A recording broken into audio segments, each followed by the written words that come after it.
Welcome to Communing with Divine, a podcast where I share my spiritual quest and the lessons and the insights that I've received from many divine beings and energies during meditation. I am your host, Meraki. Now, let's begin. Hello and welcome to Communing with Divine. I am so happy that you could be here with me today for this episode. So let's begin. August the 29th, 2024. I was just laying here and I suddenly became aware of many beings and of different layers of things. So I've activated my chakras, grounded myself, and I've called in the mighty ones. What I'm perceiving is hard to describe. There's a being that exists in a layer that's closest to me. And I say closest to me because there are many layers that go all the way up to a huge height. And there are beings within each of these layers. These layers or levels are on the left and the right of an area of light that is a sort of a shaft. The shaft allows you to travel through it so that you can view and access these different realities or layers of existence that I can see now. That's what it feels like. The being closest to me seems to be aware of me. It seems to be looking at me or towards me in my direction. I don't know if it can actually see me, but it appears to be looking at me or in my direction. It is human looking, but it's big. It's a big being. This space, this experience is related to the Goddess Hecate. I step more into the shaft. The mighty ones are with me. My perspective has shifted. I am now watching myself. So my perspective is that of being at a distance and watching myself observing all of this from within the shaft. And the shaft is huge. This shaft is definitely for traveling. I think that I should start from the beginning.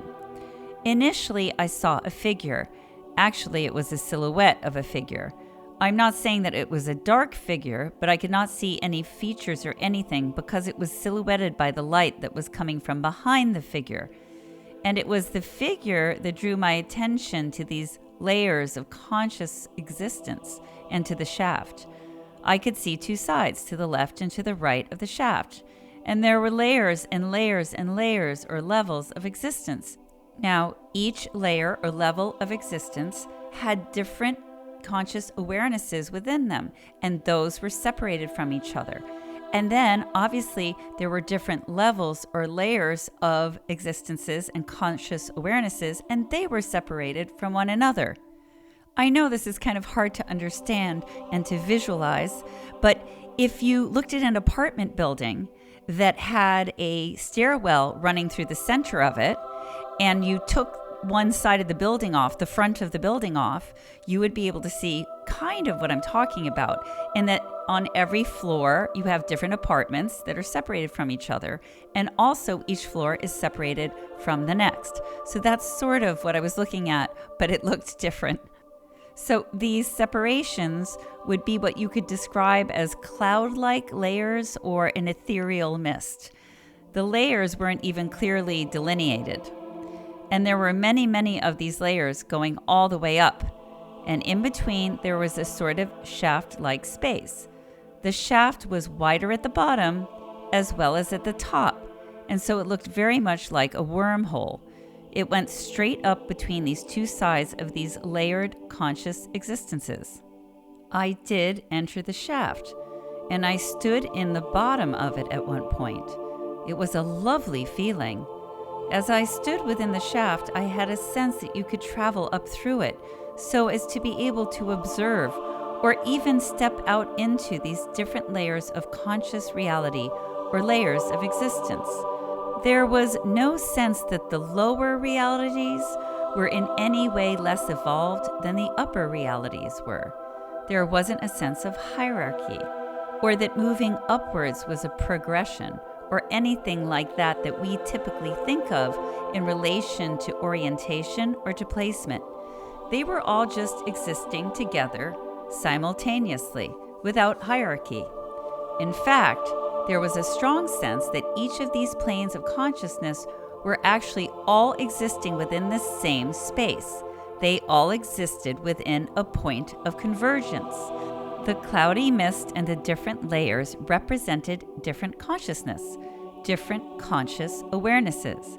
So even though they are occupying the same space, they're not aware of each other at all because they're not tuned in to any other awareness other than their own.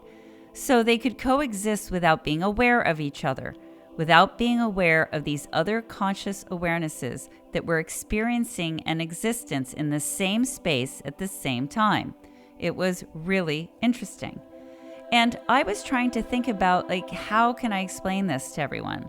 Because it seems so complicated, even though it's so simple. And so I thought of a radio frequencies. All around us in our airspace, our environment is bombarded with many different radio signals and frequencies. Or it used to be before the internet, right? So there were radio towers everywhere, but we couldn't hear these frequencies. And we weren't aware of them except when we used our radios. So you could use a radio to pick up signals and to choose the signal that you wanted to listen to. We can liken that idea of the radio to our brain, or rather to a part of our brain that tunes into a specific conscious awareness, to a specific reality. So with the radio, you move the needle or the dial around in order to go through all of the frequencies until you're able to pick up the frequency of the channel that you want to listen to. Once you make this choice, it is the only channel that you are consciously aware of and engaged with. All these other frequencies and all these other channels are there, existing at the same place and in the same airspace. But because they're in a slightly different frequency than you have your radio tuned to, you are not aware of them. Now, sometimes if you have two channels that are really, really close, you can get to a place where you're in between the two channels, and enough of both signals are coming across that they can overlap slightly. And when this happens, it requires more fine-tuning of the radio setting. Otherwise, you could end up with a garbled signal, or a signal that oscillates between the two stations. I think this situation is very interesting too, because I think it's a very good explanation as to why people are psychic. They can tune into different frequencies. It may also help to explain why people may have spiritual or psychic experiences that they cannot explain, an experience that may happen only once in their entire lifetime. Because I think that it could be that for whatever reason, at that particular moment, in that particular space, certain frequencies overlapped, and the person was able to interact with a frequency that was different than the one they are normally programmed to tune into. The frequency that they maintain in order to experience this conscious reality. And as we know, this can also happen by choice. I don't know how I'm doing here with this analogy, but it's the only one that came to me to help to explain how everything can exist at the same time and within the same space, but with all of us being completely unaware of one another. Because most of us are only aware of the one conscious reality that we were born into. This experience was definitely related to the goddess Hecate, as it is about liminal spaces. The mist or the cloud-like layers that merely represented the separation of the different frequencies of the different conscious realities, or of the conscious awareness, pick whatever term you like, which represented liminal spaces. And the shaft also represented a liminal space. Interestingly, the space of the shaft was very well defined, whereas the layers were not. The layers had potential for blurring, which is even more fascinating in terms of what the result of this could be. I think that it may lend itself to crossover, or, as I talked about with the frequencies, managing to pick up different frequencies at one time. As to the bottom and the top of the shaft, I don't know what to say about that. I feel that there was a definitive bottom and a definitive top. I could see them. It was wider at the bottom. The body of the shaft was straight, and then it widened again at the top. And as I said before, it very much resembled a wormhole.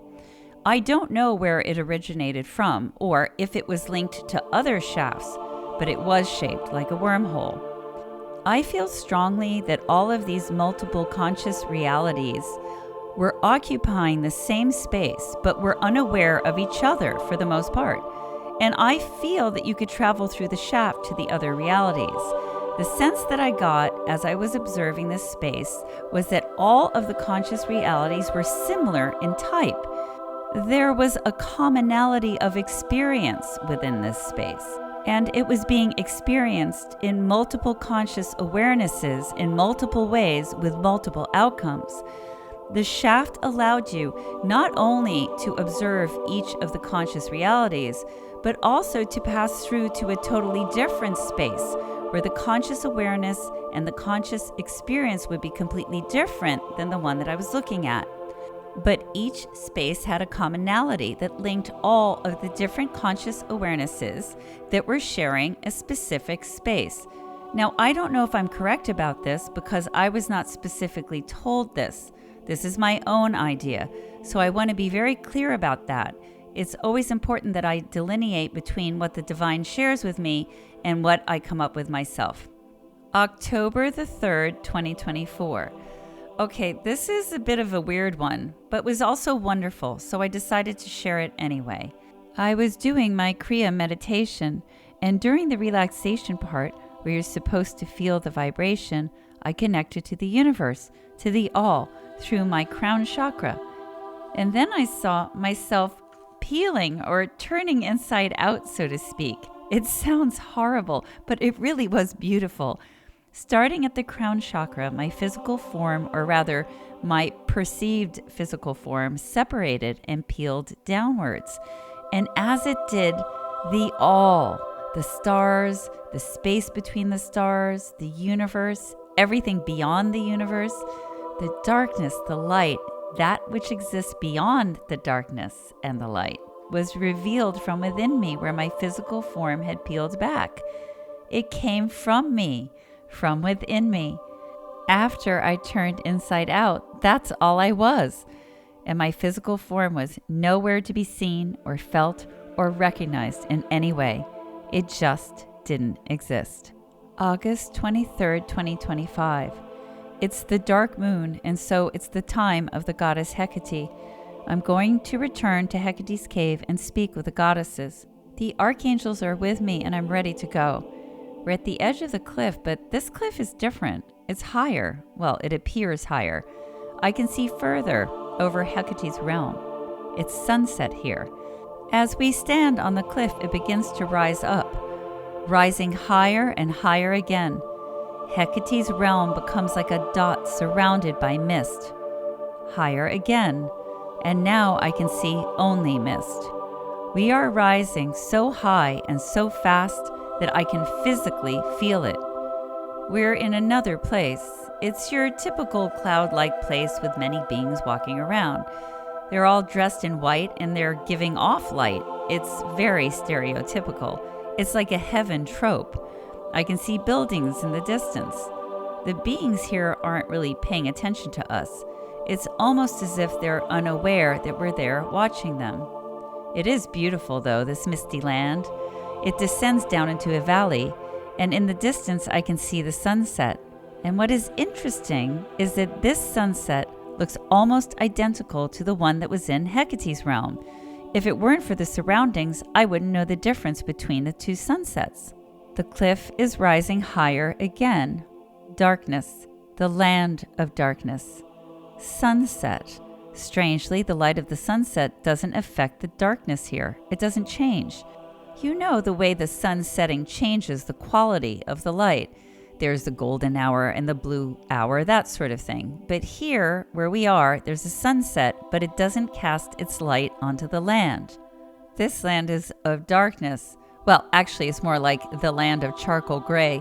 I should be very specific about that. I feel that I'm supposed to be specific that it's not darkness, like the darkness, like the void is, or the ether. This is more charcoaly, and it's also misty. I have a sense that I can fall and descend very quickly all the way back down to Hecate's cave and go beyond that, or I can continue going upwards. I am hearing infinite levels. So I'm choosing to go down to see what's there. Fast, fast, we're falling fast. Down below where the cliff of Hecate's realm normally would stop. We're going down even further to the land that is darker than charcoal, but not as dark as blackness. This land also has a setting sun that casts no light. But I'm being told to look at the sun more carefully. And now that I do, I don't think it's a sun. Now we're falling more. Well, I say falling because that's what it feels like. But we're actually descending downwards in a controlled fashion. It's just very quick for me, so it feels like falling versus descending. Here is another land, also with a misty ground. It's interesting, all these misty grounds. I feel that there has to be a reason for it. As I've been told, there is a reason for everything. I'm being informed that it's because these are realities that haven't been fully realized yet. So what I'm picking up as mist isn't really mist. What I'm picking up as mist is really a lack of finality, the lack of solidified cohesion. This place hasn't realized its final form, because that will only occur when this conscious reality comes into being. And when it comes into being, it may still have a misty landscape. Fully realized doesn't mean that there can't be mist. It's just that the mist that I'm observing now at this moment is indicative of the fact that this conscious reality is not in its final form. The final form will, of course, be the decision of this conscious reality and how it decides to realize itself, because that is what's happening. It's realizing itself.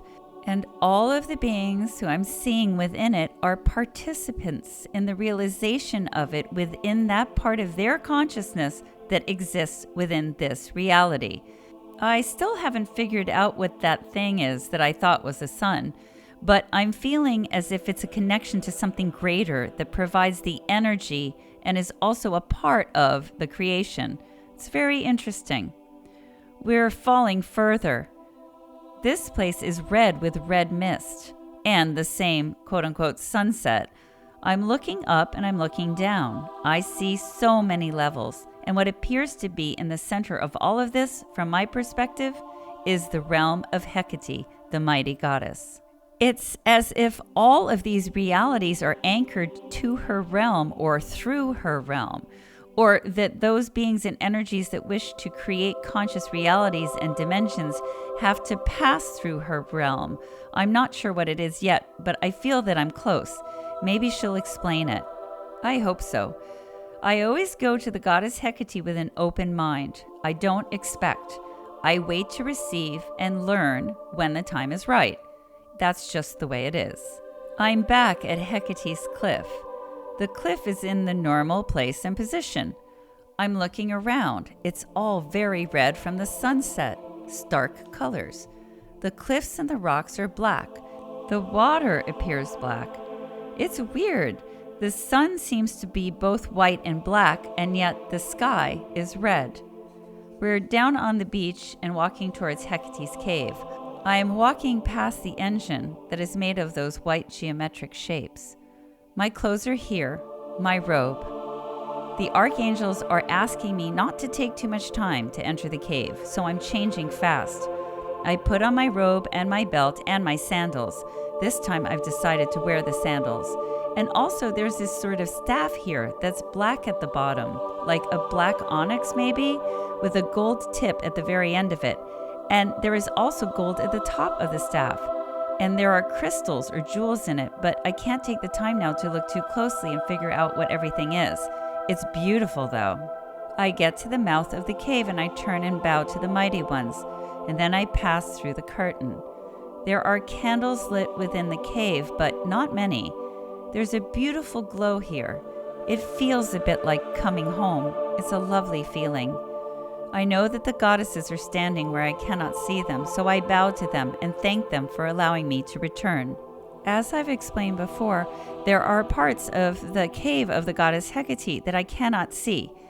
The cave is representative of her consciousness, and the parts of the cave that I cannot see are the parts of her consciousness that have yet to be revealed to me.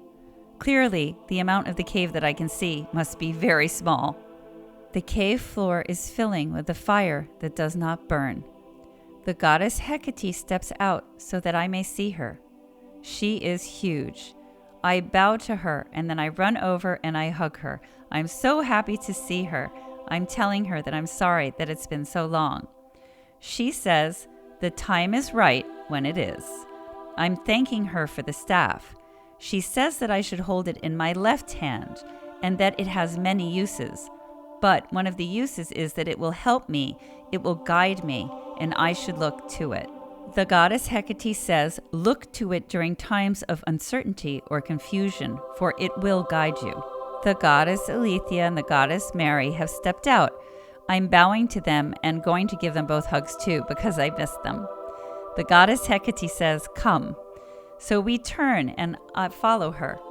We walk through the wall at the back of the cave where she steps out from. It's very dark, but it's not so dark that I can't see myself or the goddesses. But nothing else exists within this space that I'm aware of. We continue walking until I can see a misty shaft. It forms a small circle that you could step into. I feel that it's a form of transportation, a mode of transportation, or a way to connect to other places or other conscious realities. And I am to step into it. So I do. It's very tingly. It's tingly because there's so much energy within it. It is so much energy. The goddess Aletheia says, does this exist in truth? Or is it merely your perception of what exists in truth? So I need to focus on what's happening and what I'm experiencing. It feels like there are many colors. It feels like it's not a shaft. It's in motion. The energy within it is in motion. And yet as I stand within it and I look at it, there's no sense of movement of the energy. But as I look from the inside out towards the goddesses, it's like this energy is streaking both up and down in all directions. It's alive. It's alive and it has a consciousness. So I can now answer the goddess Aletheia, and I say, I believe this energy is alive and has a consciousness, but I don't know if it is only as I perceive it, or if it exists as I perceive it in truth. I'm stepping out of it, and it's weird because it didn't feel like this in the shaft, but some of the energy from the shaft is stuck to me, like goo, I guess, and it's moving even as it's stuck to me. The goddess Hecate asks me, are you afraid? I'm not afraid. Then be still, she says. I'm standing very quietly. I'm relaxing, watching and feeling this energy move all over my body. I know that it's being incorporated. I don't know why. I don't know what it's for, but I know that it's important. It's merging, I think, with my own energy, both merging and forming a kind of layer around me. It's very pretty. I know there are lots of colors, but I mostly seem to pick up a white, a blue, and a pink, maybe gold? And when I say white, it could be platinum. I'm asking about it. What is its purpose? Mary, the goddess of the mysteries, says, its purpose will be revealed slowly. Patience is required. Will you allow or will you resist? I will allow, of course. I hear a voice, but this time I can't tell who is speaking. And so I ask, who is speaking? And the reply I received was, we are one in the same. And they are. They are different aspects of each other and of the one. We all are, I guess. So this energy is anchored to me and is woven into the outer layer of my energy. The goddess Hecate says, it will rest around you as a shield. The goddess Hecate continues, this energy is not new. It is a part of you that was left behind when you entered the conscious reality where your physical form sits now. This is a reintegration of self, of truth, and of the mystery of the energy that you are. It is time to go now. We walk back to the cave. I hug them all and I thank them, and I step out through the curtain.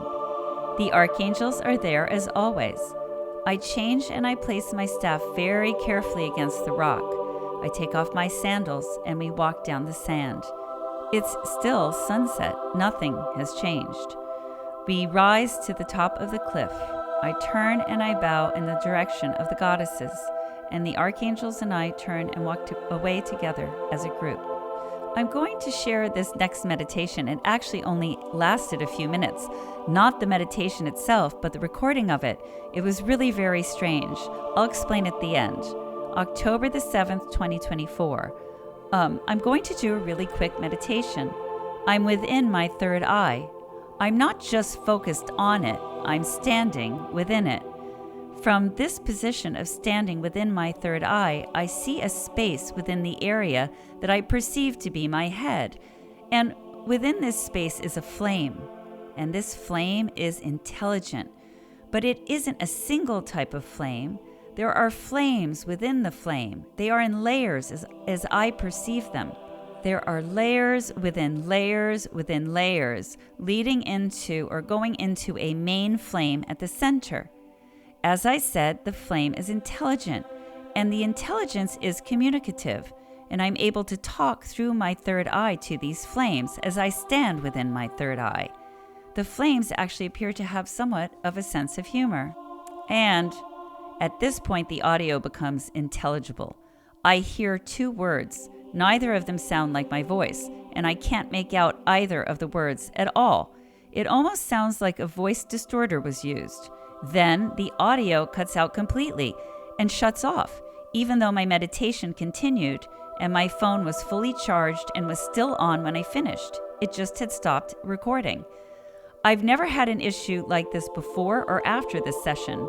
I use Otter to record and transcribe, and it's always been reliable, so all I can take from this is that I guess I wasn't allowed to share all of it. But I thought that even though this was frustrating, I would share what I did manage to record. I don't really remember much of the session because I ended up going very, very deep into meditation, which I don't normally do. For just this reason, I won't be able to remember too much. But I do know that you can actually transport yourself or visualize yourself within your third eye. And many amazing experiences can come to you by trying this technique. Okay, well, that's it for me for today. I hope you will join me for episode 19. And until then, have a great day.